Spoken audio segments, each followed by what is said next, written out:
ঢাকা বিশ্ববিদ্যালয় কেন্দ্রীয় ছাত্র সংসদ ডাকসু নির্বাচনে ভিপি, জিএস, এজিএস সহ ২৮টি পদে ২৩টিতেই বিজয়ী হয়েছে বাংলাদেশ ইসলামী ছাত্র শিবির সমর্থিত ঐক্যবদ্ধ শিক্ষার্থী জোট মনোনীত প্রার্থী। ছাত্র শিবির প্যানেলের বাইরে বাকি ৫ পদে জয়ী হয়েছেন স্বতন্ত্র প্রার্থীরা।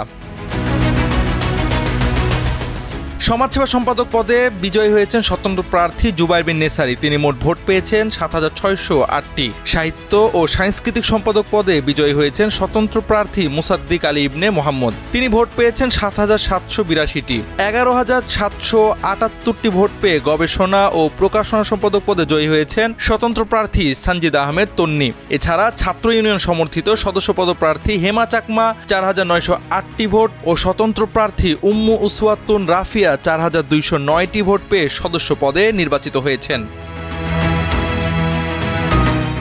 শিবিরের একচ্ছত্র বিজয়ের মধ্যে শিবির প্যানেলের বাইরের এই ৫ জনের বিজয়কে বিশেষ দৃষ্টিতে দেখছেন বিশ্লেষকরা বলছেন, স্বতন্ত্র দাঁড়িয়েও বড় বড় সাংগঠনিক প্যানেলকে হারিয়ে এই পদগুলো জয় করা তাদের দৃঢ় মনোবল, প্রচেষ্টা ও জনপ্রিয়তার ইঙ্গিত দিচ্ছে।